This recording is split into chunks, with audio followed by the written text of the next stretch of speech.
Hold up, bro. Hold up. Hey, don't get mad. I know a lot of people clicking on this title right now, mad as fuck, bro. But listen, I have reasons, okay? And I can't really say the same for a lot of people picking Petr Yan or trying to tell me, oh, Petr Yan's gonna smash Merab, bro. Dude, Petr Yan is gonna murder Merab, bro. Nah, dude. You don't even know why, bro. You were the same one saying, oh, Yan by whatever he wants against Aljo. Yan by murder against Sean O'Malley. How many times does this dude have to fucking let you down before you decide, you know what? You know what? Maybe he's just not as good as we thought he was. Now, don't get mad. I think Yan is still very good. I still think Yan has a chance to be a champion again. And when Yan was champion, I was like, bro, nobody's beating this guy. I did pick Aljo to beat him, but I was very nervous to pick him. Okay? And I'm nervous to pick Merab here. I think this is going to be a really close fight. But I am picking Merab, so stay tuned for all of my picks, including my main event description, okay? So I'm going to go down to the prelims to start off with. And decent card. I'm actually quite excited for this card. Starting off, you've got Carsten Harris versus Abubakar Nurmagomedov, the cousin of Khabib, I believe. This is a tough fight for me, man. Because I can see Carsten Harris winning. I know why he's the favorite. I think he's the better fighter, but at the same time, I can see Nurmagomedov winning somehow by decision. But I am going to pick Carsten Harris here. I'm going to pick Carsten Harris by 29-28 decision. I think he's gonna do just enough to win. Maybe he gets a finish by submission. I feel like would be his best chance to win this fight by submission. We've seen Nurmagomedov get submitted before by, I believe it was David Zawada or something like that. He's not the best in the family. I would say he's probably the worst in the Khabib team. But even then, he's got a pretty decent record. He's not really a finisher. I wouldn't bet on him by finish whatsoever. If he's gonna win, it's gonna be by decision. But yeah, I'm going to pick Carsten Harris, okay? Moving on into the flyweight division. I do believe that Bruno Silva's the favorite. And I'm going to pick Tyson Nam here. I'm going to pick Tyson Nam to win this fight. I think Tyson Nam they're both power punchers. I think Bruno Silva's got more volume, but Tyson Nam has beat better guys. And in my opinion, Tyson Nam's going to do enough to either catch him with a KO in round 2 or round 3 or win the decision. So yeah, I'm gonna pick Tyson Nam probably by round 2, round 3 finish. I think it's gonna be a really good fight for as long as it lasts. Excuse me. But Tyson Nam's gonna be bigger. He's gonna have the reach advantage. He's gonna be riding momentum, beating better guys in my opinion. So I'm gonna pick Tyson Nam to win that fight by 2 or 3 KO. Okay. Moving on to the bantamweight division, we've got Victor Henry. Looks like a fucking teacher from Hogwarts. We've got Tony Gravely. Looks like an extra in the Matrix or some shit. This should be a good fight. This should be a close fight. Now, Victor Henry, I know he lost to Rafael Assuncao. Old Rafael Assuncao on a losing streak. Not the best look, even though he beat Hani Barcelos, which is a really good win. Tony Gravely, it strikes me as a guy that's just not that level. He ain't that level. I think of Tony Gravely as a guy that if I'm bringing somebody new into the UFC, I'm going, I want him to get a win, I'll give him Tony Gravely. Maybe that's disrespectful. Maybe that's like a Daniel Cormier, Ryan Bader type thing to say, but that's how I see Tony Gravely in this division, and I don't see Victor Henry in that way. I think Victor Henry's just that step above, so I'm going to pick Henry by decision. Should be a good fight. I think he's going to come on strong really well at the end as well. So, yeah, Victor Henry by decision. Maybe a round 3 finish, but I'm going to go decision. I don't think he's going to finish him. Ariane Lipski versus JJ Aldrich. I've got JJ Aldrich by decision. She's better everywhere. Not much to say. The odds totally seem to get that as well.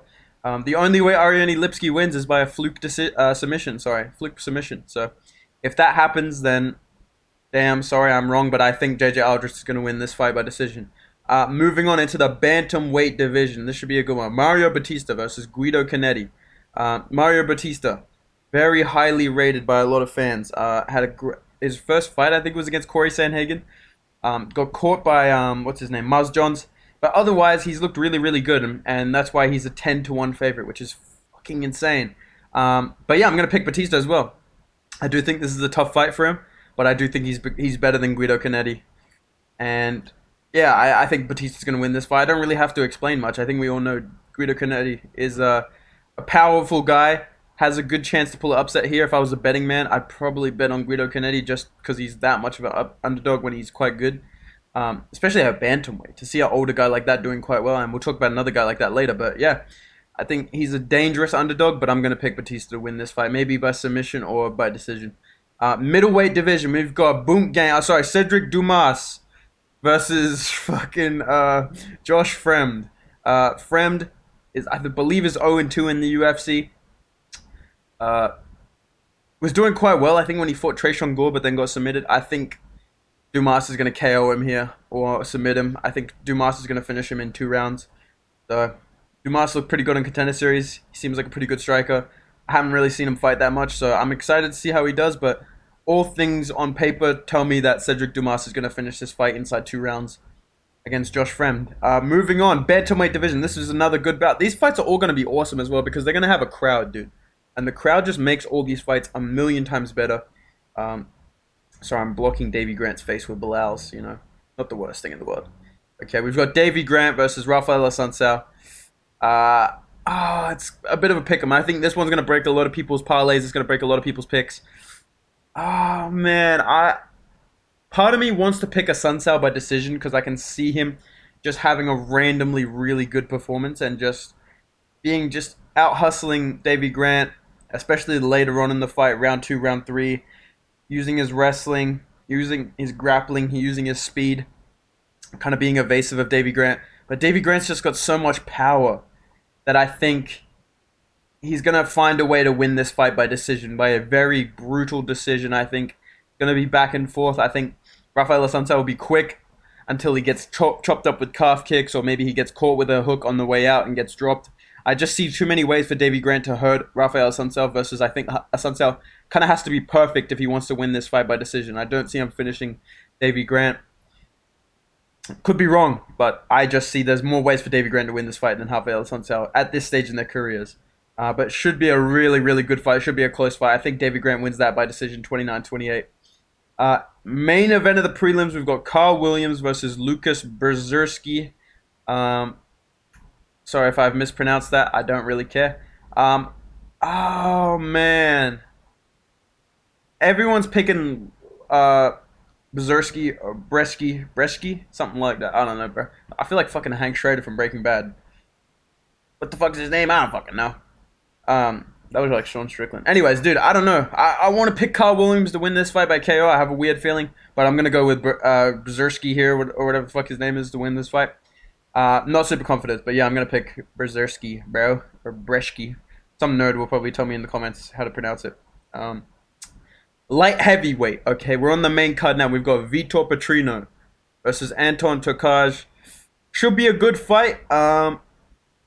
This dude is a roided up fucking monster. Maybe he's not. He looks like a nice guy, I guess. I don't know. I'm going to pick Tokaj to win this fight. I'm going to pick Tokaj to win this fight. He's beat better guys, I think. It seems like he's going to have a better gas tank. He's going to be better kind of all around. He's probably more well-rounded, I would say, than Petrino. Petrino's obviously got that risk of a round 1 KO. He's a very explosive guy. He's a very dangerous guy. But yeah, I'm going to pick Tokaj to win this by 29-28 decision. Struggles early or maybe a late finish, but I don't really see that happening here. I see him just winning a decision and Petrino just slowing down and just getting pieced up at the end, round 2, round 3. So should be a good fight, should be exciting, could be a really good knockout, okay? Bantamweight division. Oh my god, bro. We got Said Nurmagomedov versus Jonathan Martinez. I'm fucking excited for this fight, dude. Why is Martinez looking at me like that, bro? He looks like that dog. You know that meme of the dog? Got like his tongue sticking out. He legit looks like that, bro. But yeah, bro. Oh, man. I don't like how much of an underdog Martinez is because he's really good. He's got really good kicks. He's looked really sharp his last couple of fights. But he's just like, who is he fighting, bro? He's fighting Cub Swanson, dude. Like, I like Cub Swanson, but it's not fucking prime Cub Swanson, bro. You know, and even then, Cub Swanson has always been not the best against these powerful kickers and these strikers. You know, I think Said Nurmagomedov, while he did look a bit bad in his last fight, everyone's in agreement, right? That fucking Kakramanov, is that what his name was? Yes, Sejikub, the guy that he just fought, should not have been cut from the UFC. So we can all agree that he has UFC level and that he was winning that fight. So why is that a knock on Said Nurmagomedov for having lost at the start of that fight to him, and then finishing him. Like, you know what I mean? It's not like a Dustin Poirier, Michael Johnson type scenario where you're kind of like, fuck, why are you losing to fucking Michael Johnson? You know, obviously he turned it around, you know, or, you know, Curtis Blades, Derek Lewis. People use that all the time on me. It's like, fuck, bro, you lost to Derek Lewis, dude. Like, KO brutally. And you're supposed to be the next guy. It's just, I feel like Sorry Nurmagomedov is not that type of fighter where it was like a fluky win. He was quite heralded before that fight.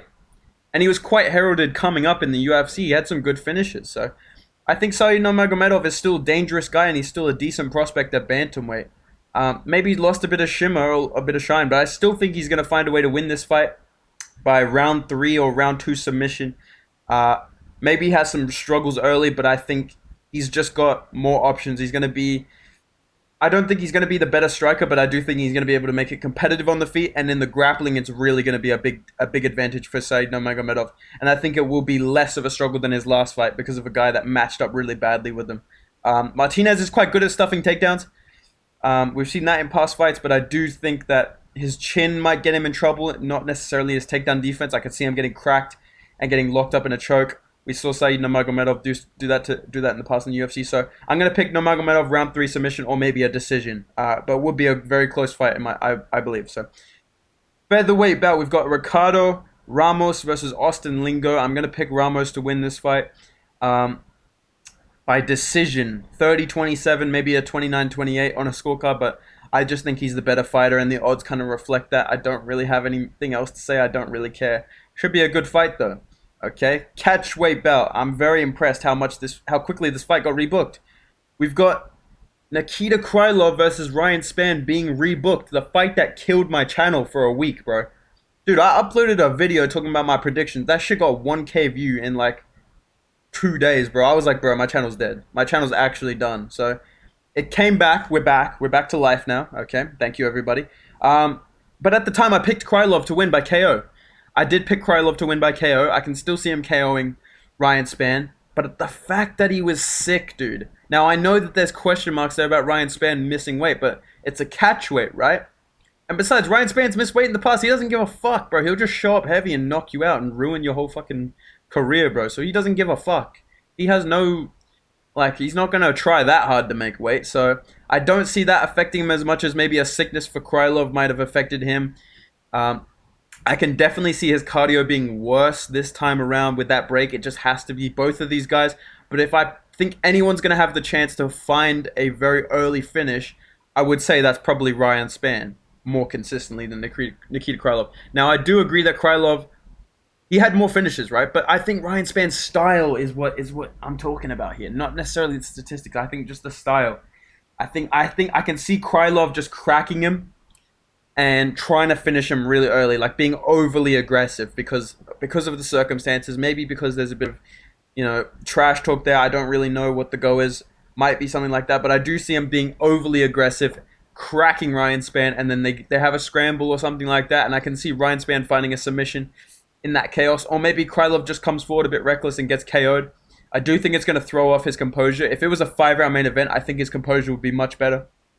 And I would feel a lot better picking Krylov. So I'm going to ride with the underdog here. I'm going to pick Ryan Spann by submission. I'm not super duper confident, but I have just a bad feeling that Krylov is just not going to look as good as he should. And Ryan Spann's going to capitalize and get a win here by submission, okay? Heavyweight bout, co-main event. This should be a good fight. Alexander Romanov versus Alexander Volkov. A lot of people picking Volkov, bruh. A lot of people picking Volkov, on my feed at least, even though he's the underdog. I'm going to pick Romanov. I'm going to go with the favorite here. I'm going to pick Romanov. I don't think he's fought the level of competition as Volkov, but at the same time, I don't see Volkov KOing him. I think Volkov will do well at range against him, but Volkov is very much there to be hit still. And Romanov's a big guy. He's a round guy. He's a very, what's the word?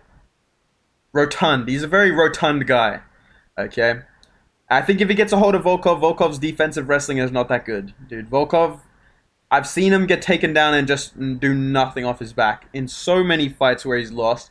He's beat a lot of good guys, but he's also lost to a lot of guys that I'm like, bro, you legit, like, you just because you're big doesn't mean you're good at stopping takedowns. We all remember Swolkov, bro. He got big just so he wouldn't get taken down anymore, and it didn't even fucking work. Like Blades just took him down over and over again. So I think Romanov is gonna take him down a couple times, maybe over a couple rounds. I think Romanov's gonna win this fight either by decision or maybe a submission. Yeah, I think Romanov's gonna win that fight. Okay, main event. Okay, you've made it here. You've made it here to the main event. I'm gonna tell you why Merab's gonna fucking win, dude. Okay, and you're not gonna like it. You're gonna be mad, bro. But I genuinely can just see Merab ruining everything for us and winning this fight. Now, let me be fucking clear. Let me be clear. I want Yan to win, bro. I want Yan to win, bro. But everyone talking about, bro, Yan's gonna hurt him on the feet. Yan did this to Corey Sandhagen. Yan did this to Aljo. Even Lucas Tracy, I really respect his opinions on stuff, but when he says Merab is a poor man's Aljo, I'm like, yeah, exactly. He's not going to fight at all like Aljo did against Yan. Aljo gave Yan so much respect and so much space, and if he failed a takedown, he'd just give up.